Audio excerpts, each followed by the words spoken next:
This is The Baseline, discussing the hot button topics of the NBA. Welcome, everybody. You're tuned to The Baseline. Cal Lee, Warren Shaw discussing the hot button topics of the NBA. It's wild and crazy as the NBA is in full swing and we're getting around to the holiday season. So the ante is being upped a little bit. Tensions are running high. Expectations are running high. But the game still remains the same. Let me go ahead and roll out the red carpet to my right-hand man, www.shawsports.net, Big Kahuna PNC. My brother from another mother, Mr. Warren Shaw, repping out of Fort Lauderdale, Florida. Holla back at me, Mr. Shaw. Do you have the turkey ready to go in the oven yet? We're doing a little bit different, my dude, but always, as always, salute to you and all the fans listeners of NBA Baseline and this Thanksgiving edition, I guess, so to speak. We're going to actually be doing a little seafood Thanksgiving. A couple years ago, I don't know if you remember, this is for our listeners who don't know that we are actually longtime friends and really like brothers. We went to our homegirl Nicole's house and had that seafood Thanksgiving in Philadelphia, Jersey area. I've been craving that ever since, man. So we're going to do that, create that tradition down here now with my new family, bro. So instead of stuffing the turkey, you're going to be stuffing the lobster with the crab meat, right? We talking lobster, crab, and scallops, and the whole nine. You know what I mean? Garlic like a little crab bowl and everything like that. You know how they do man, that garlic crab, right? Man, yeah, brother. We just came back from shopping a little while ago before we recorded today, man. I'm looking forward to Thanksgiving, homie. What about you? Man, I can understand now why the prices have been jacked up here for the seafood. So I see that there's definitely been a drought, probably because you guys down there done swiped up all the seafood. That's what's happening. So, hey man, it's beautiful though, man. We celebrate Thanksgiving not because of just the food, but we celebrate the that time of the year because we're giving thanks, for all the wonderful blessings, so to speak, that has been bestowed upon us. And family and friends get to gather around, especially during this time of the year, and partake in good vibes and good food. And if you're lucky, aside from watching the NFL, there may be some quality NBA games to be watched over the course of the weekend.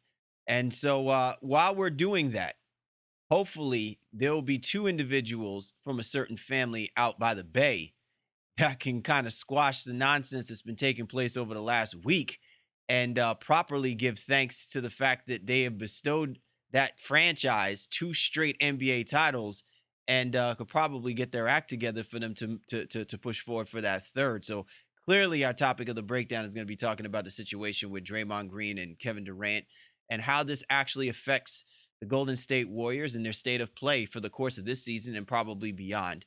And we're gonna do our segment of the drop shot. What we call this? Our all surprise team is what Yes, you sir. call this? The AST Shaw's AST team. We're gonna be talking about dudes who have been kind of coming out of the woodworks and blowing our minds.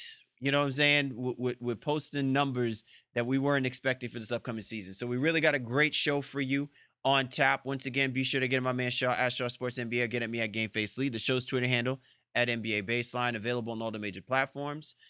Be sure to catch us on those platforms. Plug us in. Allow us to be your go-to resource discussing all things happening in the association. Major shout-outs to our peoples at Dash Radio. Catch us Tuesday mornings at 9 a.m., your morning ride to get you ready for the NBA. All right, you know how we do, everyone. You know how we roll. It's time now for the breakdown. Time to break it down. Time now for the breakdown. Cal Lee, Warren Shaw of the Baseline NBA podcast. And the main topic for the breakdown, the drama that has taken place with Draymond Green, Kevin Durant. Now, look, the Golden State Warriors as a basketball team, they're fine. Currently, as we're recording this podcast, they're a team that sits atop of the Western Conference. While they came fresh off of a very embarrassing loss to the Houston Rockets, I think a lot of people's wonderment about this team rests specifically on the shoulders of two of their starting players, one being an all-star potential Hall of Fame great in Kevin Durant, and really the emotional heart and soul of this basketball team, the guy who always wears it on his sleeve every single night. The how do I put this? The more rationalized Dennis Rodman of the basketball team, I guess you could call it. When I think about Draymond Green, this guy does everything for this basketball team. He's been a part of that core three that has helped this team win 3 championships over the last 4 years. And the incident that took place, if a lot of you people weren't paying attention to it, and you must have been under a rock. But of all of the things that have taken place, Shaw, I really find it interesting that at the height of this moment that we're talking about, a team that's in first place in the Western Conference, that they're this thing is being made out to be so much more than just two individuals who clearly just got on each other's last nerve, said some things that really shouldn't have been said, and then now have been projected to say this is the end of the line when we're talking about the Golden State Warriors. How do we get to this point? I think in a lot of ways, Kevin Durant, has shown his true self over the last few years, and that's not to knock him. It's just to say he's not the same dude we thought he was. All right, So so wait, so in before essence, you before you do that, because a statement like that almost leaves a blank check for anyone else to continue this vague interpretation. When you say this, when you say that he has shown his true colors, in what narrative are we bringing that story to light about when we talk about Kevin Durant? Break that down specifically from your KD perspective. KD's not nice, and that is not to take on the moniker that the Nike ad had or the KCB. He's not like this happy-go-lucky dude who's trying to endear himself to anybody. He's going to go about his business the way he wants to go about his business, and I think there was just a false narrative of what he was previously. Again, as a young guy, great player, and just all about this, and he's still an amazing person doing great things in the community. And I think it's hard when we take that about any player. We want to put them on a pedestal in some ways, and we're quick to knock them off when something doesn't go the way we like them. But we forget they're still doing a lot of great things outside of basketball that impact lives on a deeper level outside of the NBA. But when in terms of what he's what he's showing to us, as media type, so to speak, right now. He's tired of the media. He doesn't really like the media. Doesn't want to deal with them. He's calling them blog boys and the whole nine, and that's fine. And that is fine. But in his quote unquote, how do I say this? His ascension in terms of trying to be more assertive, in terms of like being control of his personality and kind of the narrative that he wants to put out there. He has alienated some, and has and again, it hasn't been the most exciting thing that we're used to, especially when KD the MVP speech. We're a long way away from you're the real MVP, mom, and all those other things. Like we're a long way from that right now. And that situation that happened at the end of that game, when he and Draymond, maybe it could have been avoided. I think he could have handled it specifically a different way. But then Draymond took it off. You know what I mean? He took it off the deep end with the way how he reacted back to KD when the exchange went down. You bring up a lot of great points, and I don't even know whether or not this show is going to be able to house so many different directions that we can take this. But I'm going to stick to this first point that you're talking about with Kevin Durant and the evolution of Kevin Durant. I somewhat agree with you, but I'm gonna slightly push back on this because the thing that I think that makes me wonder about, with Kevin Durant, how much of this has been Kevin Durant evolving from what and when I say we, I'm just talking about the NBA culture, the community, the people as a whole have I guess laid the have kind of laid the groundwork to set the stage for this in what we're getting from a person like this, right? Like I'm not saying it's our fault, but what I am saying is I don't know if whether or not I don't know if whether or not we have done a good job to disable what we're enabling from what Kevin Durant is showing us. Okay, and part of that, I'll go back to listen. You brought up how this has kind of evolved of him being the nice guy, this, that, and the third. Let's remember when he was playing in OKC, that one of the writers at the Oklahoma had written an article about Kevin Durant in a way that projected that as if they knew Kevin Durant more than Kevin Durant knew himself, right? And a lot of that carried weight because of the fact that we look at a person like Kevin Durant and that basketball team, a team that went to the finals in 2011 and just got bested by the best player at the game in his ascension, right? In LeBron James, and he had horses next to him. That team was just too young to allow their talent to figure out a way to beat a better team in that sense.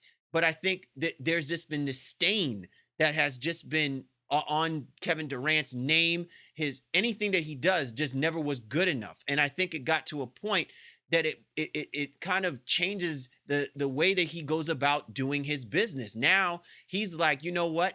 F everybody. This is me. This is what I'm going to do. This is how I'm going to be. And he's not going to apologize for that. And now everyone has got that, that after Thanksgiving turkey, you forgot to put it in a microwave, and warm the damn thing up, look on their face like, ugh, that's Kevin Durant. But let's not forget, look, were we not expecting this to not be the case? Have we not had this happen in our everyday lives when people just push you to the point where you're just going to be a certain way?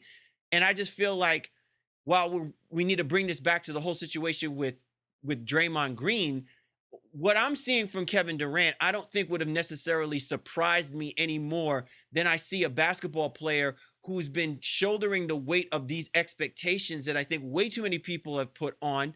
And then the ones that he puts on himself now is just absolutely have come to a head. And now he's in a place again where this is going to happen. The only difference is he really just doesn't care. He really doesn't. And the stage is set for us to now get back to jump on him instantly because of what just happened in a game during a regular season, not a game in the finals, not a game where this may, change the course of the Golden State Warriors' future as far as getting to the playoffs for this season. This is something about now we're trying to push it down. Oh, well, this is now sets the stage. Kevin Durant is out. Kevin Durant, that's just how he is. And anyone who signs this dude, this is what you're going to have to accept.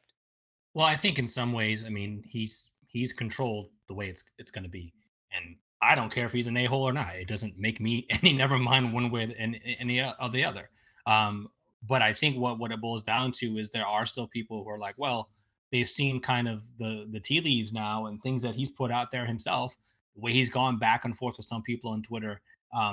And even having the burner accounts and things of that nature, all that just hasn't played into a positive image. It's just a different image than what was originally portrayed, and that's fine. So, but taking it to this incident specifically, Draymond made a bad play, and the way that I see it is like, all right, he got on Draymond for making a bad play. I don't think Draymond, and I'm not defending him in any way, shape, or form, but I think Draymond knew he made a bad play and was just like, all right, bro. But then KD would like kind of kept going at him. All right, I got it. Okay. All right. Oh, now you want to go? And then they started to really kind of go after each other. Okay. And again, it's just a matter about who. It's not about a matter of taking sides. It was okay. Well, could KD have handled it better? Sure. Could Draymond have handled it better? Hell yes. There's no doubt about it. But I think in this instance, there was an issue of leadership, so to speak, and that's why I think the Steph Curry factor is so important, because it's interesting that this happened when Curry was out of the lineup. Wow. And then here we go again. Now you bring up some other great points with reference to this. Let me put it like this. I don't know if whether or not Draymond Green. This is really tough because people are gonna take what I'm saying as me saying I'm trying to blame Draymond Green, and I'm really not.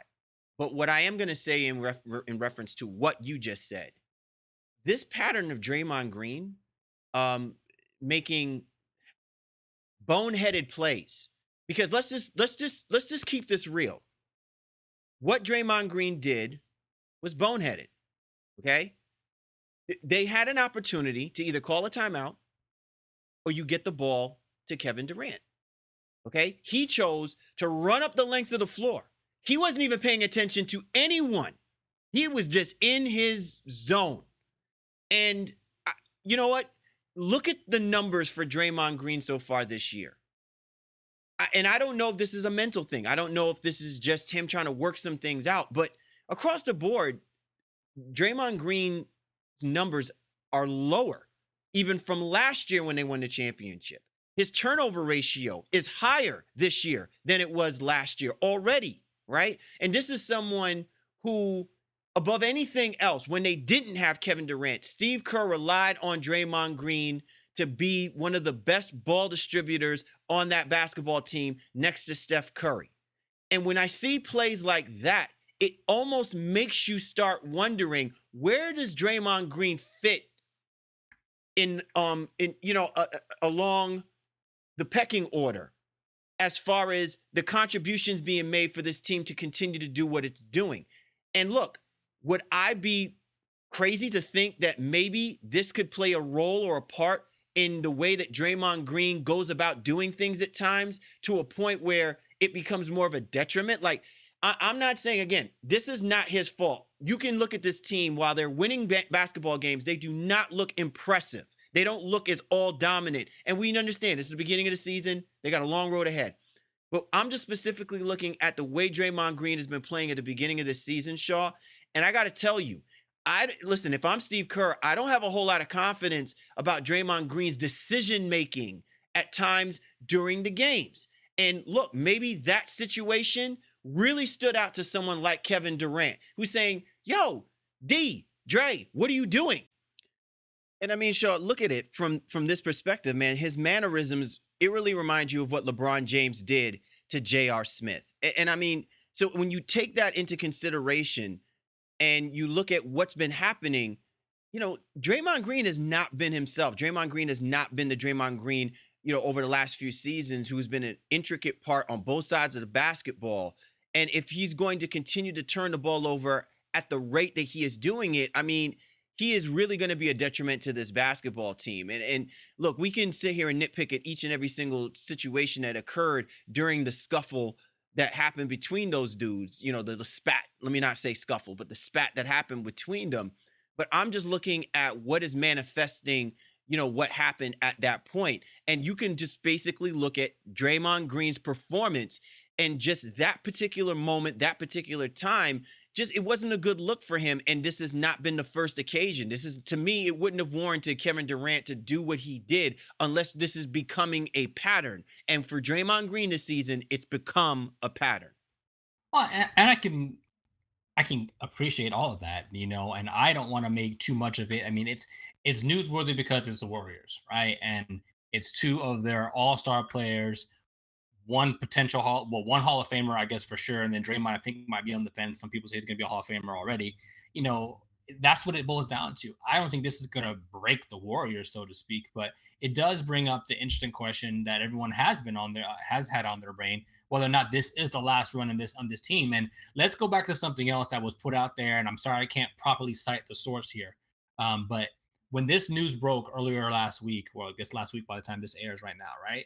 Something that said, listen, these are the type of things that David West, the OG, was talking about. He said that second championship was a lot harder than they anyone ever realized. I think it was on a Woj podcast or something like that, but he wouldn't go into specifics. Like, you don't understand the things we overcame to get this second championship done. And that signifies to me that maybe this team isn't as tight and cohesive as we would think it should be. I liken it to a lot in some ways to, like, even the Jordan Bulls. That team didn't love each other, but they got it done.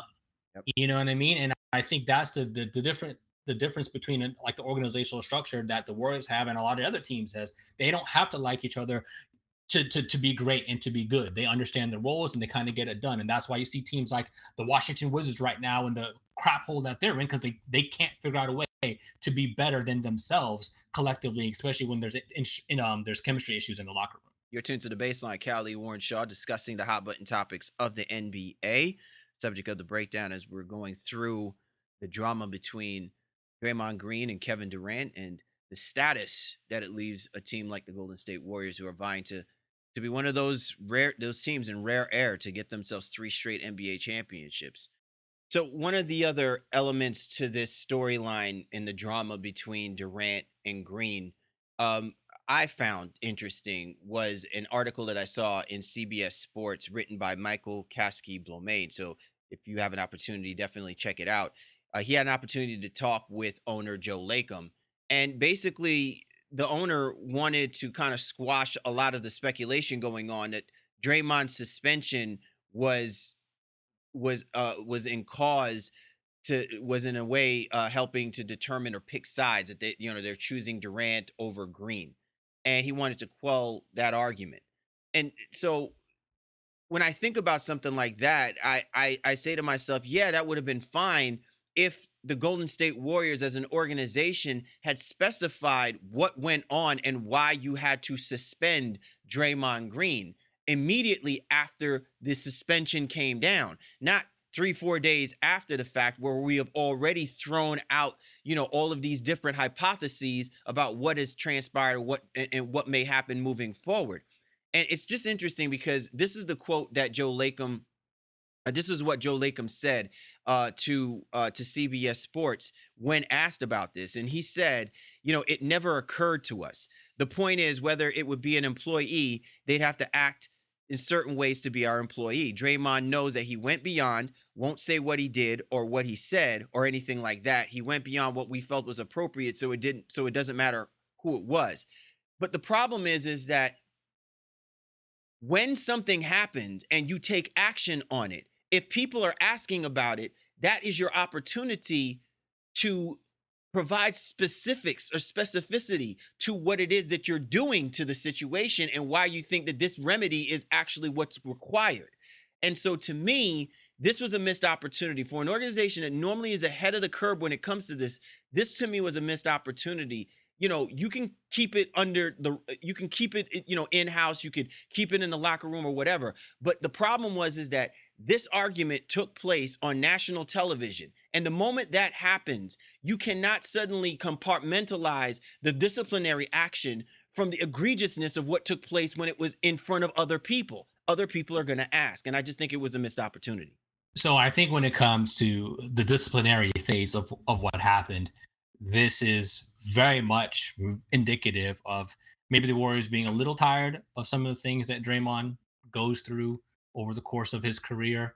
And then now, exactly kind of you said, he took it over the edge in a lot of ways with those alleged comments, right? And Draymond's been But known to as be I said, a unfiltered. little We know this, right? He's even done this on his own podcast. See, he's made comments and statements that have left a lot to be desired. For people to be like, oh, did he not kind of go overboard? Did he not like just put the Warriors or a certain player in a really precarious position now to have to address something that doesn't need to be addressed? It doesn't even need to go there to be yeah. addressed. No, but I think for me, it goes back to what we were talking a little bit earlier. KD was like, hey, and got on him.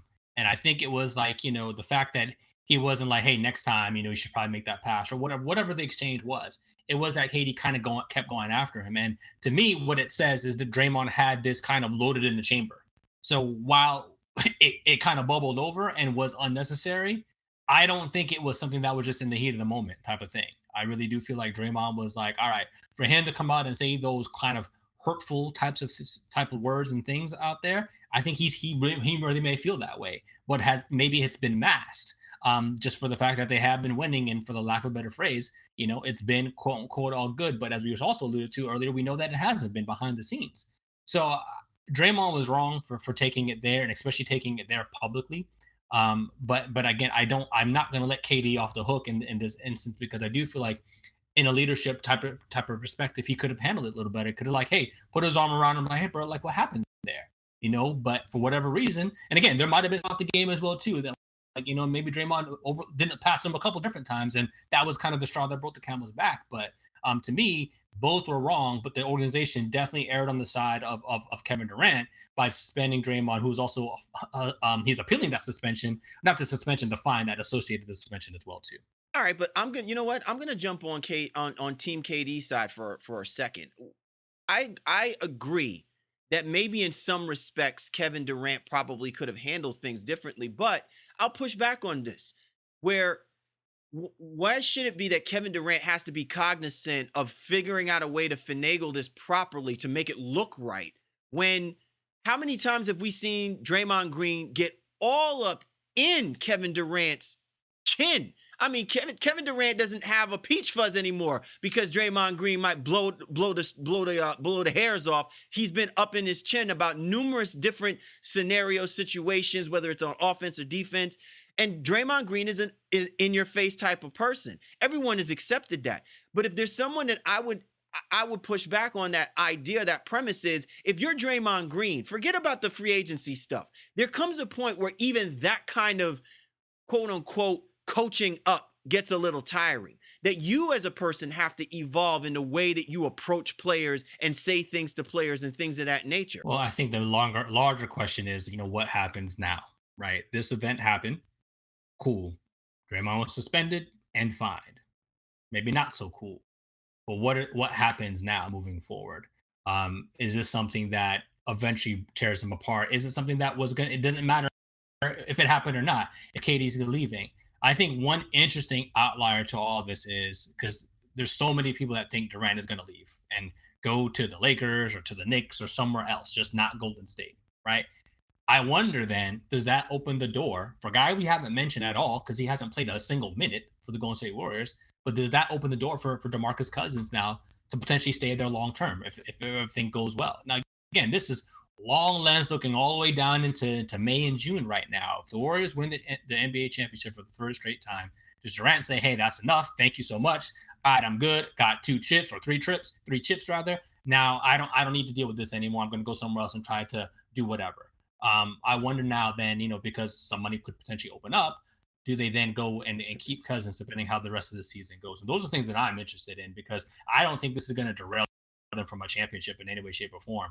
I'm more interested in the long-term play of Durant, which I also think he may be leaving no matter what happens at the end of this year as well, too. Where do you stand on it? I mean, show where I fall on it is I want to wait and see what happens. I'm not even thinking about what will take place at the end of this year. I want to see how this team improves over the next few weeks. This is a championship caliber basketball team, but they have not been playing like a championship caliber basketball team. And you can say, well, they're playing down to the level of their competition. I don't think it's about that. I just think it's about whether or not this is a team that is executing in the fashion that represents the talent that they put on that basketball court. And if the emotional output seems to be a hindrance to what that means or what that's supposed to mean, then we do need to look at this in a specific window, whether or not Steve Kerr can muster these guys to get beyond their emotional, quote unquote Drake all up in their feelings mental mind state, and just go out there and play the game of basketball that those guys are capable of playing. And I think if they're capable of doing that, this will just be a blip on the radar.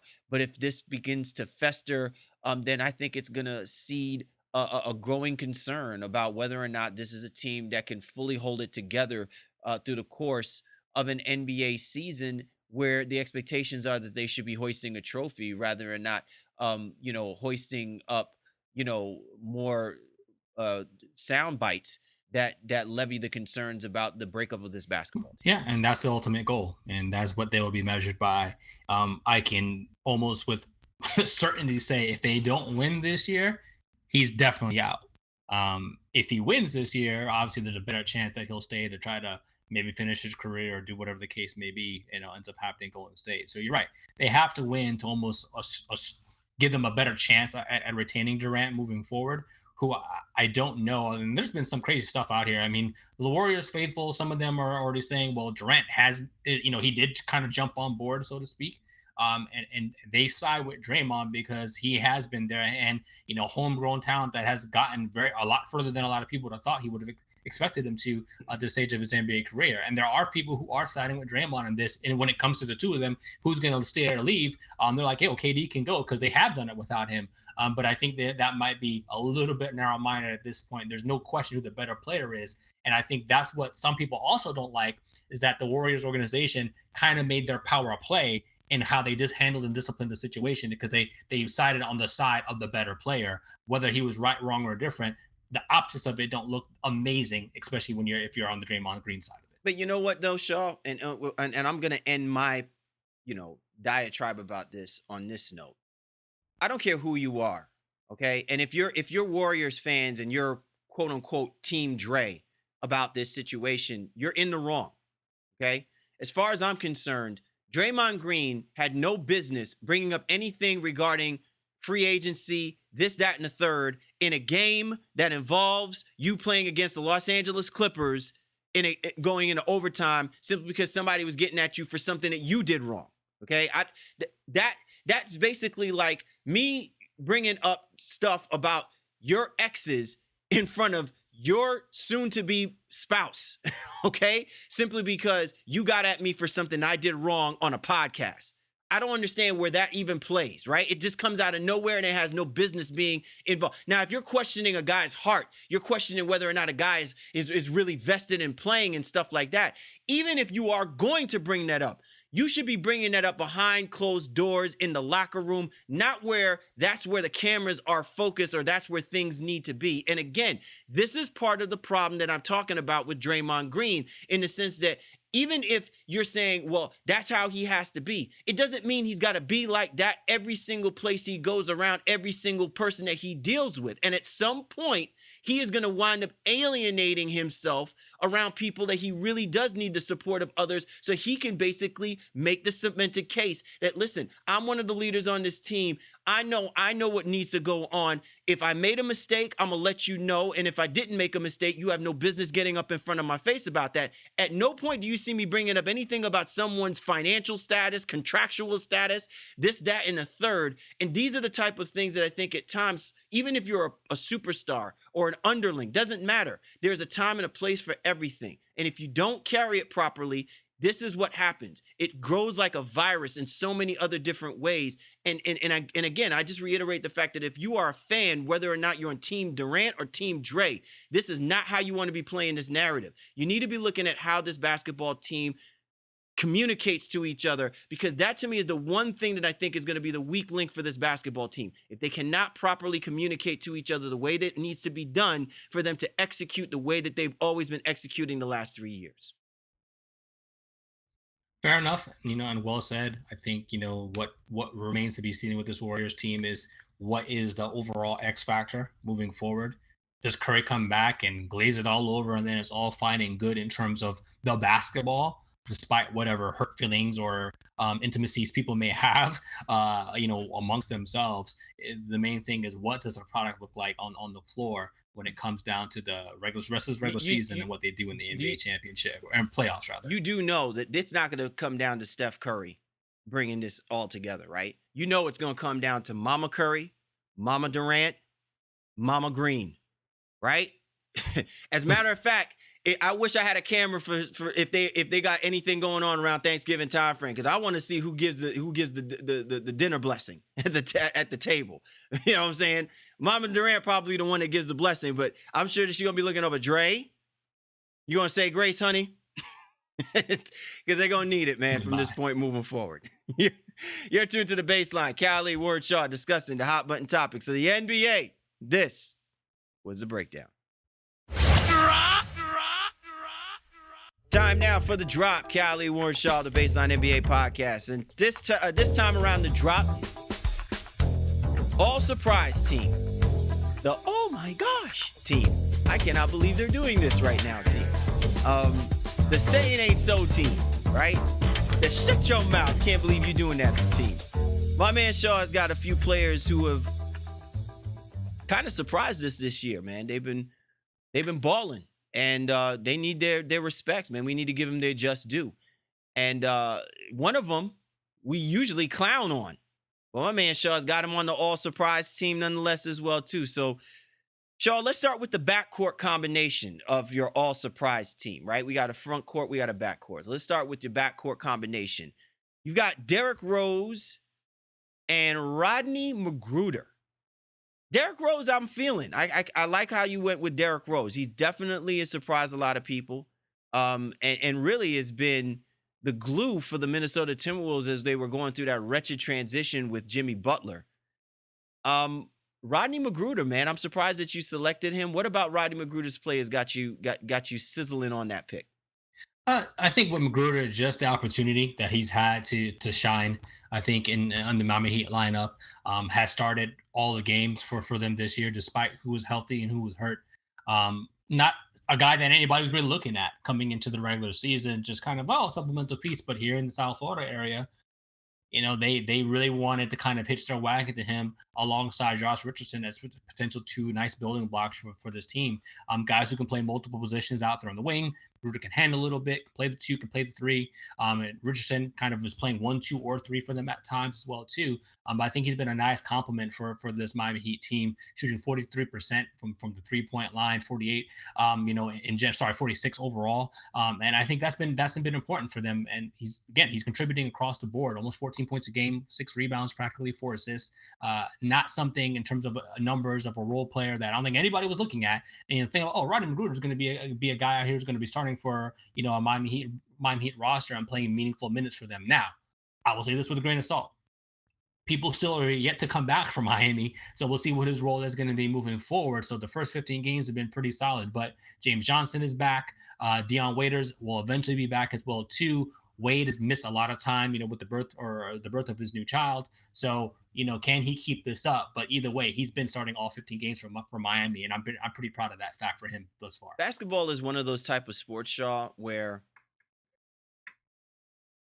if you come in and you need a certain number of basketball games to, I guess, instill the confidence of a coach to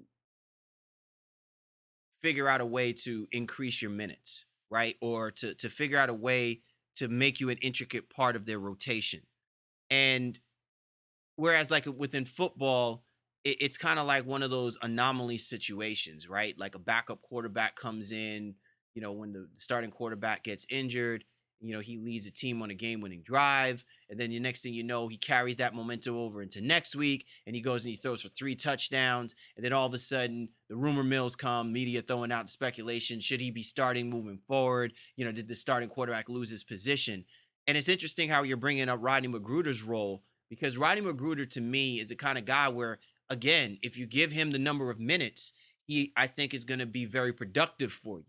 And he's one of those versatile players, man. I mean, you ask him to do what he needs to, whatever you need him to do, guard a bigger body, get you some buckets. I mean, he's going to do those things. The unfortunate part is that, again, to your point, when you've got a number of different players who have been out for whatever their reasons are, how do you maintain what you've already given him, which is this chance and this opportunity, without making it seem like you're going to minimize other guys who are now just coming into the fray? The most unfortunate part about this show is that this is a team that's still under 500. So how much of an impact does Rodney Magruder's play when you look at it and say, okay, well, they're not completely winning because of him, but you know what? He's the reason why the Miami Heat, I was about to say Hurricanes, why the Miami Heat are only a few games, out of first place in that division. But nevertheless, I think Derrick Rose's story has been very, very great, I think, for the NBA. Obviously, the Minnesota Timberwolves, who had the Jimmy Butler drama surrounding them, and Rose was a nice distraction, especially that 50-point piece he dropped to kind of take some attention away from that and on some of the things that make the NBA great. And I'll be interested to see if he can be near this level for the remainder of the regular season. I think probably more like the 16-point per game range is probably where he can be, especially if you're going to get the 30 minutes a night and he can stay healthy enough to play 30 minutes a night. I think that's well within his range. All right, so let's keep things moving on your all surprise team, Shaw. As far as front court players go, New York Knicks, Alonzo Trier. He's been balling out of his mind, given the opportunity from David Fizdale. And when you see this kid play, Shaw, he represents a David Fizdale type player, which I think is important. If you're going to come into this market in New York, you are going to change the culture of how New York Knicks basketball is to be perceived. Fizdale needs some guys that emulate his style of what he wants out of his players. And I think, Trier represents that. And given what he's already shown the New York Knicks thus far, I think he's definitely going to be one of those centerpieces that he can utilize and bring up through the ranks, so to speak, that shows how much of a voice he has to some of the young players and their development process. So at Trier, I think no one saw this guy coming. Regular season, definitely not. Preseason, we saw some signs like, okay, but would he really stick into the regular rotation for Fizdale, as you've alluded to? 11 points per game, just over that. Plays some good defense, at the wing position. Wasn't expecting him to be a factor for the New York Knicks. And Fizdale has gone the way of trying to develop some of the youth. Trier has good size at 6'5". Again, can play multiple positions at that 2 and 3 spot. Can complement Tim Hardaway Jr. Shoots a 3-ball decently at almost 38% per game. So I really do feel like this is a guy who is going to be here to stay in terms of a rotation player for the league, and especially on this Knicks roster as they struggle for offense in general. But more importantly, he's getting minutes because he is a big body and can help on the defensive side of things as well too. As we all know, Hardaway, while he's having a great season, isn't a great defender. So they need that defense out there that can help and give the Knicks and give Fizdale specifically what he wants from that side of the Do basketball. you think Fizdale should lean on him even more or less? I think what he's doing right now is acceptable. To me, there's obviously a guy who's not getting a run as a result of that, and one of my young sons, Hazonia, is not getting the run that I thought he was going to get on this team and this roster because of guys like Damian Dotson and Alonzo Trier. If you would have told me that was going to be the situation coming in, I would have laughed you dead in your face. But here we are. And Fizdale is to develop this young talent. And I think it's only a detriment because I think Hazonia is still a young talent. He's not in his 30s or anywhere near it. So it's interesting to see that this is a route that they decided to go. But again, they still have the Kevin Knox on this team, who they're obviously he's key and first and foremost in terms of people they're trying to develop. Mitchell Robinson at center position, who they're trying to develop. So I think Scher's going to fit right in there. While he's on the two-way deal. Barring anything unforeseen coming into play, like maybe Porzingis coming back and making a whole lineup change for this New York Knicks team. I think Trier's going to be there pretty much to stay and getting some in that minutes in the 25 to 28-minute range for the rest of the regular season. At least the way it's going right now. All right, man. Well, let's go ahead and talk about another front court player who is had your eyes jumping out your sockets. Out of Toronto, Pascal Siakam. Love that last name. So, what about Siakam? Has you? And I'm actually surprised that you're surprised. That he's doing it in the minutes that he's getting. Whether Kawhi is there, whether Kawhi is not there.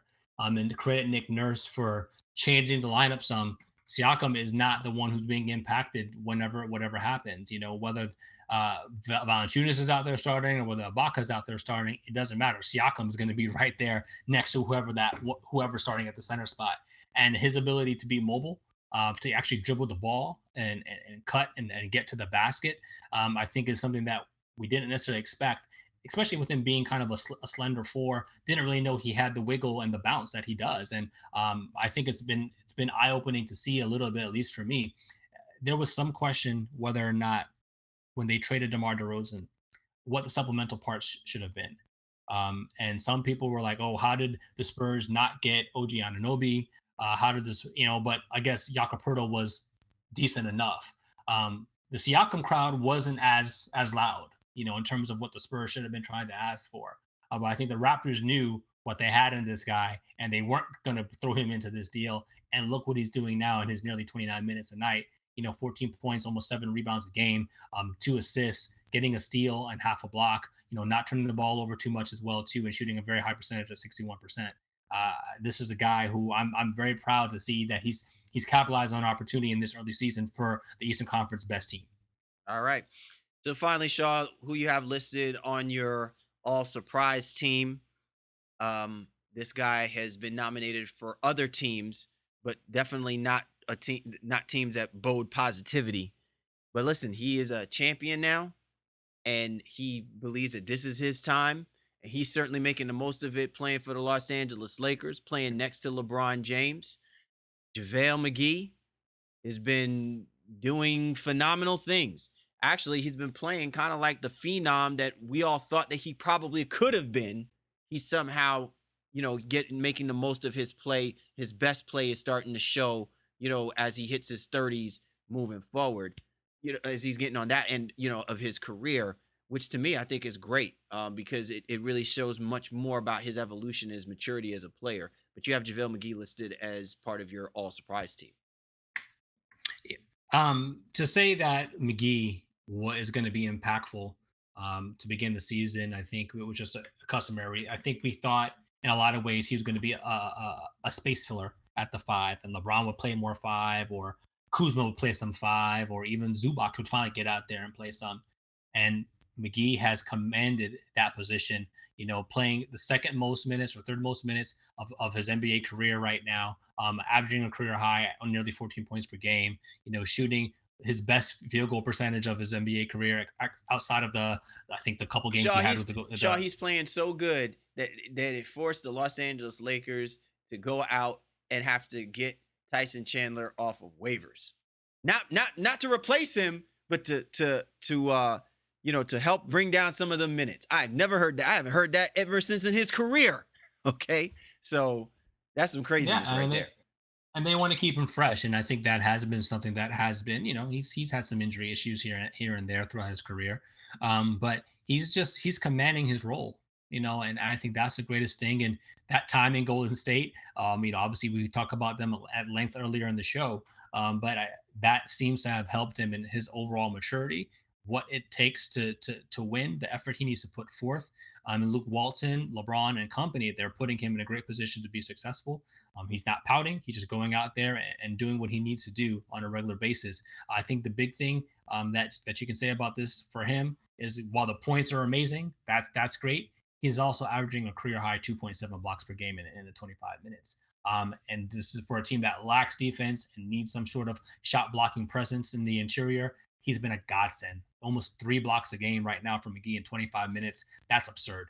So shouts to McGee for doing the best he could do. And now Tyson Chandler's out there to kind of give them a different look, but maybe not as springy as McGee is currently, but he can still play some great defense. So the Lakers are doing the right things to shore up their interior defense. But again, I really am proud of what JaVale McGee has been able to accomplish in the young part of the season. All right, Shaw. So before we end off this segment, do you have any honorable mentions, guys that have surprised you, that should have been well deserved, but just didn't quite make the squad? I think you could definitely survey the league, and pick out a handful of guys who are just like, wow, that's nice to see that they're doing that. I think this team, for me specifically, it was just, all right, what did I expect to coming into the season to what we're getting right now? But unfortunately, a guy like Harris LeVert, I think we obviously we highlighted him earlier in the year. Didn't expect him to quite be as good as he was and as he showed, for the Brooklyn Nets thus far. I don't want to say, I don't want to pick on rookies because I don't know what the overall expectation was for them in general. But I think Wendell Carter Jr. from the Chicago Bulls has surprised me a little bit too, in terms of how well he's acclimated to the NBA game. And outside of that, I think, for me, De'Aaron Fox, again, second year, didn't expect the leap that he's taken, high draft pick. So I don't want to put him out there in that way and say it's a surprise, but again, he's taken a bigger leap at this point than I thought he was going to at this stage. I even had drafted him on a couple fantasy teams. I was like, oh crap, I didn't realize I had a gold mine in him, the way I did. So, those are a couple guys I think that stand out to me in terms of, that they're pretty surprising for me. What about you? Any kind of diamonds in the rough out there that you've been watching and surveying? So guys that I would have to make honorable mention, and listen, the Milwaukee Bucks are one of the top teams in the Eastern Conference. It would be hard pressed for me not to throw a guy like Eric Bledsoe in there, because I really wasn't expecting him to vibe the way that he has been vibing with Giannis Antetokounmpo and Chris Middleton. 15, 6, and 4.5. To me, it's just really impressive for someone that I really felt like is on the downside of his career. And I really think that what he's doing this year is helping the Milwaukee Bucks be one of those top 3, 4 teams in the Eastern Conference. If he continues to play this way, knock on wood that he stays healthy, you know, you got to make the Milwaukee Bucks a legitimate threat in the Eastern Conference, even, with the gameplay of Giannis and Chris Middleton. I mean, it'll make them that much more dangerous if you're going to get these kind of numbers from Bledsoe on a nightly basis. Out in Atlanta, Taurean Prince, man, he's really surprised me. He stepped up and he's really played some quality basketball. Given the situation that's going on down there, I just really find that his game has just been well played as they go through that type of transition. He's certainly a person that you want to watch for. You know, I'm sure that the Atlanta Hawks are going to have plans for this kid, but I think he's going to be a solid player. He's a great two-way type of player, and I think he has a lot more upside offensively, and I think he's getting some opportunities there. Um, Buddy Hield out of Sacramento, Shaw. How come we not talking about this kid? The guy's averaging about 20 points per game. And listen, the Sacramento Kings might not, be able to maintain what they're doing. Right now they're just at 500. So that they've been slipping and sliding a little bit. But the combination, to your point, of him and De'Aaron Fox, that's, if you're Jaeger, man, you got to feel good about that. The guy's shooting the basketball better. He's playing a lot better. He's playing with a little attitude to him. I like Buddy Hield. And then finally, my consolation prize, I'm going to give it to the whole damn Memphis Grizzlies basketball team. And this is a basketball team, Shaw, that we thought was just going to probably be one of the worst teams in the NBA. And somehow, JB Bickerstaff has gotten this basketball team to play above 500 basketball. They're better than the Houston Rockets. They're better than the New Orleans Pelicans. They're one of the top teams in the Southwest Division. They're actually almost up there with the San Antonio Spurs, right? So, listen, they really would be my all-surprise team, point blank, period. You know what I'm saying? Just given how they have come out the gate and have competed on a nightly basis. And while everyone's going to be talking about Jaren Jackson as the future, the fact that Bickerstaff has gotten productivity from Gasol and Conley and the rest of them boys and has made them a legitimate basketball team to be competitive in that type of division and in that conference speaks volumes. Well, I won't disagree with any of that. I think the whole Sacramento team, I could have put them on the list as well too. When I made the team, I thought about Buddy Hield. I thought about even Willie Cauley-Stein as well too, as I mentioned, De'Aaron Fox as well too. So I think that whole Sacramento team is interesting. But it's the caveat to all of that is that we get a report over the weekend that Jaeger is not necessarily in trouble, but there's some questioning him in the front office about, is he playing the young guys enough? And I think at least I was concerned about, okay, what's going to happen with Harry Giles and Skylar Bicier, and Marvin Bagley? How would that combination kind of work together? And they haven't really played that much, except with the exception of Bagley, because Bjelica's come out there to give them some spacing on the floor. And apparently Sacramento ownership is like, well, what about our young guys? Then why'd you sign Bjelica if you didn't want to play him? It's a very interesting situation because Sacramento has been better than been expected, but yet you got a Kings, The Kings are always going to Kings. So even when things are going well, there's something in the background that's looming over them one way or the other. It's crazy. I tell you, man, it's great. But listen, this is why the NBA is just moving the needle again and again and again and again. There's certain nuggets within the game itself that stand out. And Shaw, you hit it right on the mark. That's why they're on your all-surprise team. You're tuned to The Baseline. Cal Lee, Warren Shaw, discussing the hot button topics of the NBA. And this was The Drop. Coast to coast. Coast to coast. Time to go coast to coast, discussing the news in the association. You ready to rock and roll, Shaw? Absolutely, man. Let's ride. All right. Carmelo Anthony's parted ways with the Houston Rockets. Is this the Boys to Men version of us singing The End of the Road for Carmelo Anthony? He'll catch on somewhere, at some point during this regular season. Don't know where that is right now. That'll be before we bring back the New Jack Swing, right? Probably. Okay. Maybe in the case of Carmelo, but he is going to stay mellow. The Houston situation didn't work. I think the one good thing you can say about it is at least amicably it's ending, and they're going to find a resolution at some point. He can't be traded until mid-December, so we'll see if they end up buying him out or they just kind of let him hang out until he can work something out maybe with his agent and figure out another route to go. But that didn't work out for him in Houston. Where would you like to see him? If we want to see Melo play, where would you like to see him?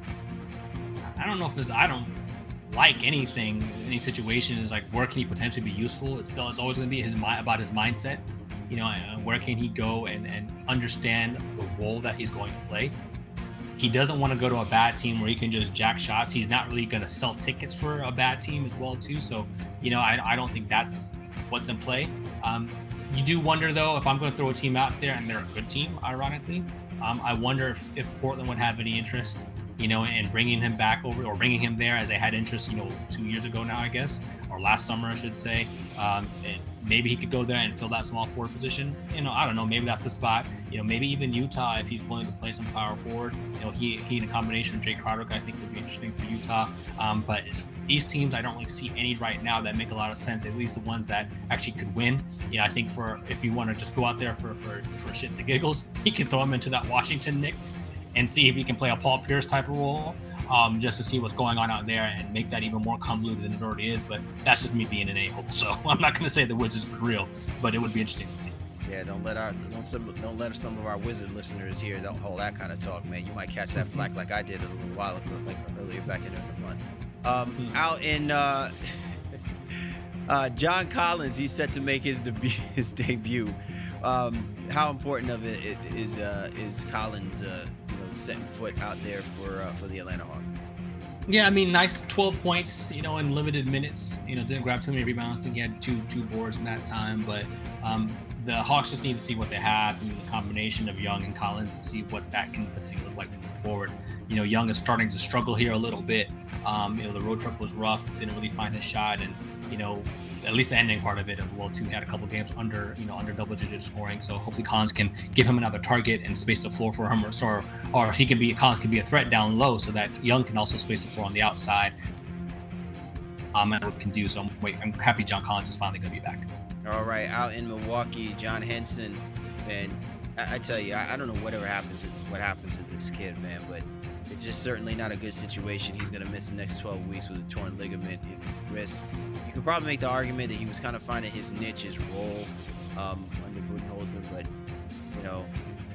this kid, he can't stay healthy, man, and it's another piece, winds up getting sidelined for the Milwaukee Bucks. And if there's one thing I will say about the Milwaukee Bucks that does kind of worry me, is the depth of their lineup, and they can ill afford to lose pieces on that roster, because every one of them at some point has been susceptible to injury, with the exception of Michael. Yeah, it's definitely a shame. And Henson had started to evolve his game by shooting that corner three a little bit, and Milwaukee was really rolling. So they don't have a whole lot behind them as you alluded to, but I guess it's an opportunity now for Thon Maker to kind of step out there and see what he can do with the minutes that Henson's going to miss for the next 2 to 3 months here. All right, finally, LeBron James, he finally moves into 5th place. But, it took him so long to do it. He moves into 5th place in the all-time scoring list ahead of Will Chamberlain. God rest his soul, Will Chamberlain, one of the all-time greats as always. But, hey, if you're going to get moved, you got to get moved by something greater, and that's the force of LeBron James. Yeah, I guess he's got Mike in his side potentially for this later on this year. Shouts to LBJ, man. Just continue to do it big. Got the Lakers actually winning some now as well too. But we all know that this guy, he's an all-time great, and just a matter of how far up the ranks can he go. I think Kareem's going to be a little bit out of reach, but you just never know what LeBron, man. He's still defying time and age at this stage of his career. 16 years in, or 15 years in, and just again still doing the damn thing, man. So shouts to LBJ, brother. Most definitely. And listen, man, wonderful show. All things considered, man. Some great content to throw out there. And we definitely want to hear from our listeners. Who would you like to see as part of your all surprise team, right? Like, who out there has been, and listen, I know we might hear from some of our people that got their fantasy leagues going. We're just talking about just a pure appreciation for the game. Guys you have not seen flying under the radar or going out there and just doing the damn thing. Let us know. Hit us up on @NBA Baseline and let us know who do you like to see as part of your all surprise team. Awesome show, all things considered, Shaw, man. And listen, while everyone would love to see the demise of the Golden State Warriors, you know me, I'm a stickler for teams that want to be true dynasties. And if this team is as great as we all make them out to be, then that greatness will shine through, and this will just be another blip on their radar. Yes, sir. Well said, man. Carl Bullock, our social media guy, he's definitely going to be putting out the tweets out there too to try to get the conversation going as well too. But make sure, as Kyle alluded to, let us know who we missed. We'd love to hear your thoughts and your picks of people who've surprised you thus far, during this NBA season. We're 15 to 17 games in, man. So amazing show. Hope the Warriors drama settles down, or maybe it doesn't, so we can have some more stuff to talk about moving forward. But as you alluded to, man, I love the NBA, and again, happy Thanksgiving to all our fans, listeners, homie. All right, for the baseline, Kyle Lee, Warren Shaw. We appreciate you guys. We do. Catch up with you